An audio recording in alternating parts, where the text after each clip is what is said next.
Hello and I welcome you to Vigyan recharge. हमारी धरती पर जीवन कैसे शुरू हुआ? जाहिर सी बात है, वैज्ञानिकों के हिसाब से एक बड़ा सा पत्थर यानी कि एस्टेरॉयड धरती से टकराया, जो अपने साथ पानी लेकर आया और जीवन का पहिया घूम गया। चलो ठीक है, बढ़िया है। लेकिन आप जरा ये सोचो कि अगर यही काम किसी तरीके से मंगल के साथ हो जाए तो क्या वहाँ भी जीवन की शुरुआत हो सकती है? वैसे ये कुछ ज्यादा ही हो जाएगा। तो अपने पास दूसरा रास्ता क्या है? तो जी वो है टेराफॉर्मिंग। अब आप ये सोच रहे होंगे कि भैया ये काम तो शायद सुपरमैन के रिश्तेदारों ने भी किया था। हाँ जी, यही है वो टेराफॉर्मिंग। देखो, अगर आपने मैन ऑफ स्टील मूवी देखी है तो उसमें ये जो सुपरमैन का कुनबा यानी कि उसके रिश्तेदार जब बिना बुलाए धरती पर आते हैं तो पूरी मौज काटते हैं। उन्हें लगता है कि यार ये तो बढ़िया है, हमारा ग्रह तो निबट चुका, क्यों ना मनुष्यों से धरती ही हथिया लें। और ये जो आप यहाँ पर इस समय बड़ी बड़ी मशीनें देख रहे हो, ये है टेराफॉर्मिंग मशीन, जो धरती के वातावरण को बदलकर क्रिप्टन जैसा बना रही है, जहाँ से सुपरमैन आया था। साइंस फिक्शन में टेराफॉर्मिंग को इतना ही दिखाया है। अब आपके दिमाग में आ रहा होगा सवाल कि अपने पास ये इस टाइप की मशीनें हैं क्या, जिन्हें लगाकर हम मार्स को टेराफॉर्म कर लें? वेल, नहीं है। ओके ठीक है, तो क्या हम बनाने जा रहे हैं? वो भी नहीं। तो फिर हम यहाँ पर इस शब्द के ऊपर काहे चर्चा कर रहे हैं? तो भैया उसका कारण ये है कि किसी ग्रह को रहने लायक बनाना यानी टेराफॉर्म करने का ये एकमात्र तरीका नहीं है, बल्कि कुछ और भी है। सुनो ध्यान से। तो जी मंगल पर जीवन की शुरुआत करने के लिए मोटा मोटा हमें दो काम करने हैं। एक तो मंगल पर पानी भिजवाना है और दूसरा उसका तापमान बढ़ाना है। और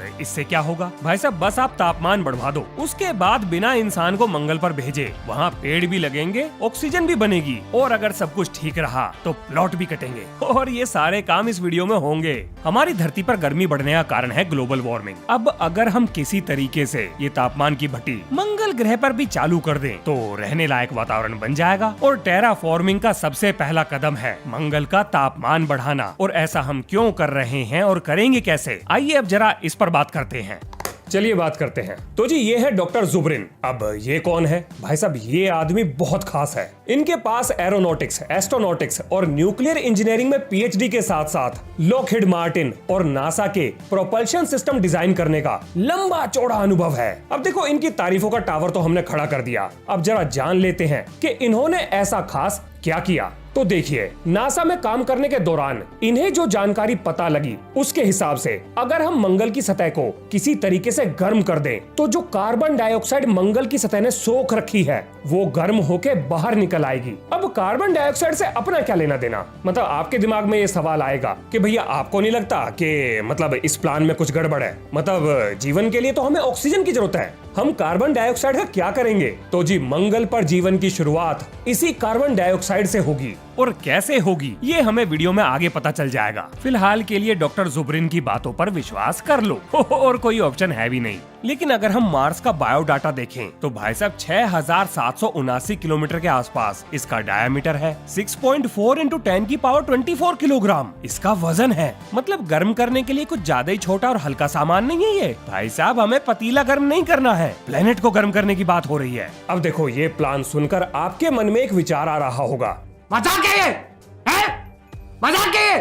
अरे नहीं नहीं, मजाक नहीं है, प्लान तो बढ़िया है। लेकिन इसमें एक समस्या है, और समस्या ये है कि मंगल की सतह को गर्म कैसे करें। अब आप ये सोच रहे होंगे कि भाई साहब जिसने बनाया ये प्लान वही देगा इसका समाधान। मतलब क्या उन्होंने इसका कोई समाधान नहीं दिया? नहीं जनाब, बिल्कुल दिया है। सुनिए ध्यान से। तो नासा में रहते हुए डॉक्टर जुबरिन की कैलकुलेशन के हिसाब से मंगल के पोलर रीजन को गर्म करने के लिए 5000 मेगावाट की पावर चाहिए। अब सवाल आता है कि इतनी पावर आएगी कहां से? तो इनके हिसाब से ये पावर आएगी न्यूक्लियर रिएक्टर से। और अब आप सोच रहे होंगे कि मंगल पर ये न्यूक्लियर रिएक्टर आएंगे कहां से?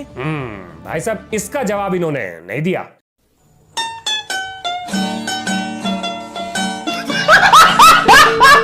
देखो, समस्या की जड़ ही यही है कि मंगल पर न्यूक्लियर रिएक्टर बनाने के लिए जो सामान हमें वहां पहुंचाना पड़ेगा, ये काम ऐसे लंबे चौड़े खर्चे के पर्चे भरेगा जो नासा के भी गुर्दे छील देगा। और देखो, इस काम को करने में दूसरी समस्या ये है कि अगर न्यूक्लियर रिएक्टर के साथ वहां पर कोई हादसा हो गया, कोई गड़बड़ हो गई, तो भाई साहब ये न्यूक्लियर रेडिएशन मंगल पर ऐसा दंगल मचाएगा कि वो ग्रह किसी के रहने लायक नहीं बचेगा। तो कुल मिलाकर बात ये है कि ये न्यूक्लियर रिएक्टर वाला प्लान ये तो कुछ ज्यादा ही बड़ा रिस्क हो जाएगा। अब इस समस्या को सुलझाने के लिए नासा के एक और वैज्ञानिक ने अपना दिमाग दौड़ाया और एक नया समाधान हमारे सामने लाकर रख दिया। ये है डॉक्टर क्रिस मैके, नासा की प्लेनेटरी डिवीजन में एक रिसर्च साइंटिस्ट। अब इनके आइडिया के हिसाब से अगर हम किसी तरीके से मंगल की सतह पर पहले से ज्यादा सूरज की रोशनी भेज पाए तो मंगल की सतह गर्म हो जाएगी। और अब सवाल आता है ये कि ये काम होगा कैसे।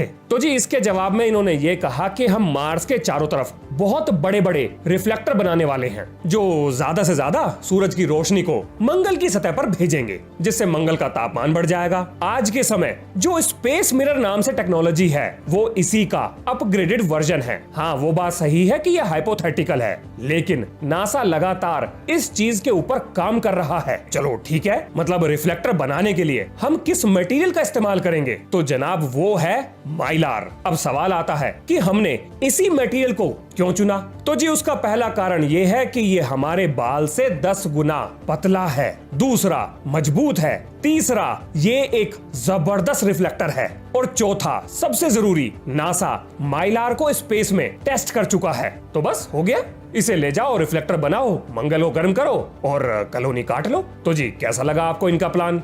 मस्त प्लान है। नहीं भाई साहब, ये बिल्कुल ही वाहियात प्लान है। इसमें एक जबरदस्त समस्या है। आप ये सोचो, इतने बड़े प्लेनेट के पोलर रीजन को गर्म करने के लिए आपको ह्यूज रिफ्लेक्टर बनाना पड़ेगा। अब समस्या जो है वो ये कि इतने बड़े रिफ्लेक्टर को बनाने के लिए जो मटेरियल है वो हमें स्पेस में भेजना पड़ेगा या फिर स्पेस से जुटाना पड़ेगा। और अगर ये संभव होता तो हमें इतना समय क्यों लगता? मतलब कुल जमा बात ये है कि ये आइडिया भी नहीं चलेगा। अब आप सोच रहे होंगे ये बढ़िया है गुरु, मतलब सबके प्लान तो आपने रिजेक्ट कर दिए, तो मंगल पर अब अपनी झोपड़ी कैसे डलेगी? भाई साहब बिल्कुल डलेगी। देखो, अपन की खोपड़ी ने आपकी मंगल पर झोपड़ी के लिए एक बढ़िया सा ब्लूप्रिंट तैयार किया है। आप एक पल के लिए ये सोचो, अगर हम एक बड़े से एस्टेरॉयड को मार्स की सतह पर दे मारे तो हमारा ये काम हो जाएगा। तो देखो, अगर आपने आर्मागेडन मूवी देखी है तो उसमें इसी आइडिया को कॉपी किया है। मतलब धरती से स्पेस वॉरियर्स की एक टीम अपने स्पेसक्राफ्ट में बैठकर उस एस्टेरॉयड पर लैंड करती है जो बहुत तेजी से धरती की तरफ बढ़ रहा था, और अगर उसे समय पर रोका ना जाए तो वो धरती का चैप्टर निपटा देता। अब ये लोग उस पर लैंड करते हैं, उस पर माइनिंग करते हैं और न्यूक्लियर बॉम्ब फिट करके उसके 2 टुकड़े कर देते हैं। अब ये टुकड़े धरती के साइड से निकल जाते हैं। अब आप सोच रहे होंगे ठीक है, तो अपने काम का इसमें क्या है? तो जी अगर हम किसी तरीके से एक एस्टेरॉयड पर लैंड कर पाए और धमाके या रॉकेट वगैरह की मदद से उसके रास्ते को बदल पाए, यानी मंगल की तरफ मोड़ पाए, तो भाई साहब वो मंगल से जाके टकरा जाएगा। भाई साहब कुछ ज्यादा नहीं हो गया ये? अरे ना ना, ज्यादा नहीं है, मैं बिल्कुल सीरियस हूँ। देखो, एस्टेरॉयड बेल्ट कहाँ पर है? जुपिटर और मंगल के बीच में। तो हमें इन बड़े बड़े पहाड़ों की चिंता करने की जरूरत नहीं है, ये तो थोक के भाव में मिल जाएंगे। लेकिन अगर आप ये सोच रहे हो कि भाई साहब इस पर लैंड करना और इस पर रॉकेट लगाना या बम से उड़ाना ये मुश्किल काम है, तो जनाब नासा इससे मिलता जुलता काम कर चुका है। आप 2 मिनट रुको, सारी चीजें समझ में आ जाएंगी। देखो, लॉजिक बड़ा सिंपल सा है। जब ये बड़ा सा पत्थर मार्स की सतह से टकराएगा तो हजारों न्यूक्लियर बॉम्ब की ताकत एकदम से रिलीज होगी, जिससे मंगल का तापमान बढ़ेगा। और क्योंकि ये एस्टेरॉयड अपने अंदर फ्रोजन गैसेस लेकर चलते हैं, तो ये मंगल के एटमॉस्फेयर को और ज्यादा डेंस करने में मदद भी करेगा। हमारी धरती पर भी पानी इसी तरीके से आया था। एक बड़ा सा पत्थर आया, अपने साथ जमा हुआ पानी लाया और धरती पर जीवन की शुरुआत हो गई। और यही तो हमें चाहिए। मतलब अगर मार्स पर एक डेंस एटमॉस्फेयर क्रिएट हो जाए तो अपना काम हो जाएगा। अब सवाल आता है ये कि ये सुनने में तो ठीक ठाक लग रहा है, लेकिन ये होगा कैसे? देखो, आपने नासा के डार्ट मिशन के बारे में तो जरूर सुना होगा, मतलब डबल एस्टेरॉयड रीडायरेक्शन टेस्ट। ये एक प्लेनेटरी डिफेंस टेस्ट था जिसमें नासा ने एक स्पेसक्राफ्ट को एक एस्टेरॉयड की सतह पर दे मारा, जिसके परिणाम के रूप में उस एस्टेरॉयड ने अपना रास्ता थोड़ा सा बदल लिया। और ये काम हुआ था 26 सितंबर 2022 में। और देखो, नासा भविष्य में एक एस्टेरॉयड पर लैंड करने की प्लानिंग बना रहा है। अब इस बात का मंगल पर जीवन से क्या लेना देना? तो देखो, अपन की प्लानिंग ये है कि अगर नासा एस्टेरॉयड पर लैंड करने में कामयाब हो जाता है तो हम एक एस्टेरॉयड को हल्का सा जुपिटर की तरफ धक्का देंगे और ग्रेविटेशनल ग्रेविटेशनल स्लिंग शॉट का इस्तेमाल करके उसकी ट्रेजेक्टरी को कंट्रोल करते हुए उसकी रफ्तार को बढ़ाकर उसे मार्स के ऊपर धक्का दे देंगे। अब देखो, हो सकता है कि आपको सुनने में ये थोड़ा अजीब लगे, लेकिन भाई साहब ये काम तो हम बहुत सालों से करते हुए आ रहे हैं। बस फर्क इतना है कि हम ग्रेविटेशनल स्लिंग शॉट का इस्तेमाल एस्टेरॉयड के डायरेक्शन को बदलने के बजाय अपने स्पेस क्राफ्ट के मोमेंटम और स्पीड को बढ़ाने के लिए करते हैं। ये एक ट्राइड और टेस्टेड टेक्नोलॉजी है। देखो, अब आप सोच रहे होंगे कि जी ये बम और रॉकेट वगैरह लगाकर हम बड़े से पहाड़ को तो नहीं धकेल सकते, क्योंकि अगर ये संभव होता तो हमने धरती पर इतने न्यूक्लियर टेस्ट करे हैं, हमारी धरती भी तो जरा मरा सी खिसकनी चाहिए थी। अब देखो, आपकी बात सही है, लेकिन इसके पीछे साइंटिफिक लॉजिक समझो। आप ये सोचो, आपको मंगल पर चाहिए क्या, पहाड़ या एनर्जी? जाहिर सी बात है एनर्जी, और ये एनर्जी होगी काइनेटिक एनर्जी। और काइनेटिक एनर्जी किन चीजों पर निर्भर करती है? मास पर और रफ्तार के स्क्वायर पर। तो यहाँ से हमें पता लगता है कि ज्यादा से ज्यादा काइनेटिक एनर्जी के लिए उस एस्टेरॉयड के मास से ज्यादा उसकी रफ्तार मायने रखती है। और भाई साहब, रफ्तार बढ़ाने के कारण की वजह से ही उसे जुपिटर की तरफ धक्का दिया जा रहा है, जहाँ पर वो ग्रेविटेशनल स्लिंग शॉट की मदद से जबरदस्त रफ्तार गेन करेगा। और देखो, लॉजिकल बात है, हम कोई कंकड़ पत्थर तो मार्स पर फेंकने नहीं वाले, तो ये एस्टेरॉयड माउंट एवरेस्ट जितना बड़ा ना भी हो, लेकिन भाई साहब इतना छोटा भी नहीं होगा। तो अब आपको लॉजिक समझ में आ गया होगा। चलिए, प्लानिंग हो गई पूरी, अब जरा इस मिशन को निपटाते हैं और एक बार जरा सारी चीजों को जोड़कर ये समझ लेते हैं कि हमारा आइडिया